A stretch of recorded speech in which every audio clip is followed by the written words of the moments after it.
Hi guys, today we're talking about dealing with foreign investors and investing in the UK from overseas. A lot of people will know that I did a lot with foreign investors. It's become an area that I've really began to know and I've worked through from experience and what it's like dealing with people from overseas.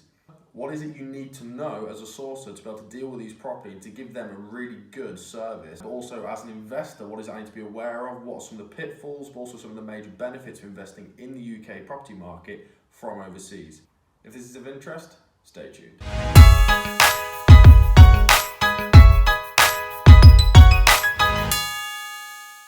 So the first thing I'm going to deal with is what it's like as a sourcer when you're dealing with foreign investors. What is it you need to be aware of? I mean, the first thing I would say about dealing with foreign investors is they have needs. They have a different type of need to someone who lives in the UK. The first thing that I'd be looking at is that actually they're investing their money in someone they don't know, they probably haven't met, in a market that they're not necessarily aware of, someone they don't live day in, day out. There's a lot of risk there, and they have to really trust you and know that what you're doing is right. So make sure that everything is very, very clear, it's very, very transparent, and you're very honest about how things work.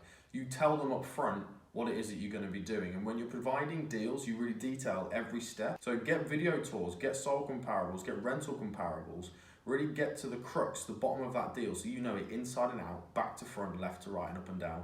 You need to know these deals really well so that you can provide this information to the investor and that they can know that, actually, yes, I do find good deals, and I know what I'm talking about, and these deals do stack. They will grill you a little bit more than people who know the market because they don't have that experience necessarily, that gut feeling to say this is a good deal. A lot of them might be investing for the first time, or they're investing in a market that they're not used to. So they're investing in other markets, it's not in the UK. One of the big benefits to you though is there's a lot of money, a massive amount of money out there overseas that people want to invest into the UK property market.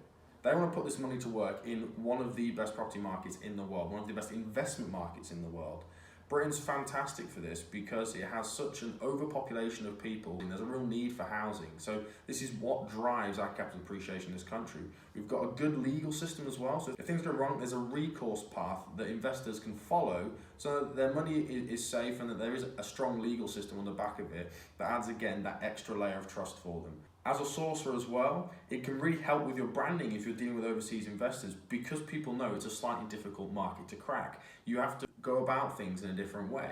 So when you tell people you're dealing with foreign investors, there's an air that you know what you're talking about already. It comes with a sense of authority and people want to speak to you because not a lot of people are doing this. And the best people tend to have that global awareness. The biggest companies in the world have global awareness. So if you want to help grow your sourcing company, begin to look overseas, look for more clients.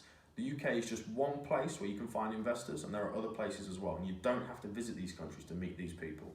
The other great news about foreign investors is they're really, really hands-off. They don't want to get involved. They can't. They're overseas, which often opens up an opportunity to potentially raise finance from them. So you can ask them or present to them a deal where actually they just put their money in, they get a fixed return on it, and you can do all the work and also benefit from that deal as well. So it can be quite easy, especially after you've sourced a bit for them, to convert that into a joint venture. Or up front, when you're dealing with them, you might find that actually sourcing for them might not be the best option.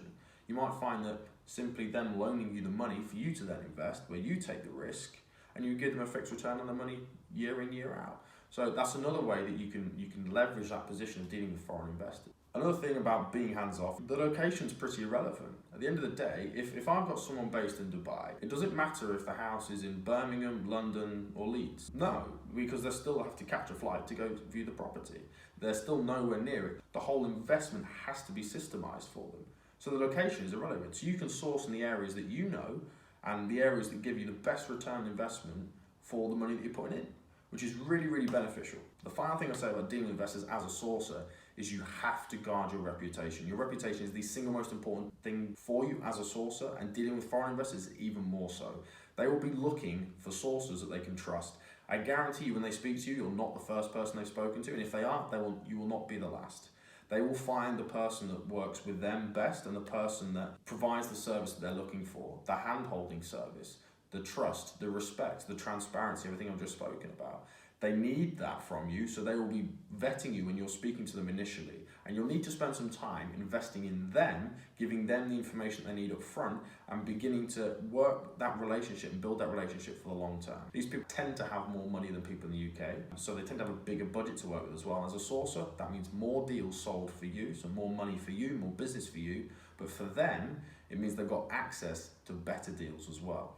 So guard your reputation at all costs. Guys, if you found this video helpful, then please give a like, comment, subscribe, and stay tuned for part 2, where I'll be talking about it from an investor's perspective of what do I need to be aware of when investing in the UK, what do I need to be aware of if I'm choosing a sourcer to find properties for me, and how when I'm investing from abroad, how I can still get lending, how I can still get these really awesome deals where I'm putting money in, pulling them out, or buying high cash flowing HMOs and things with no prior experience, but with a really good power team in place, and what I need in that power team to really make the process as hands-free, as hassle-free as it needs to be.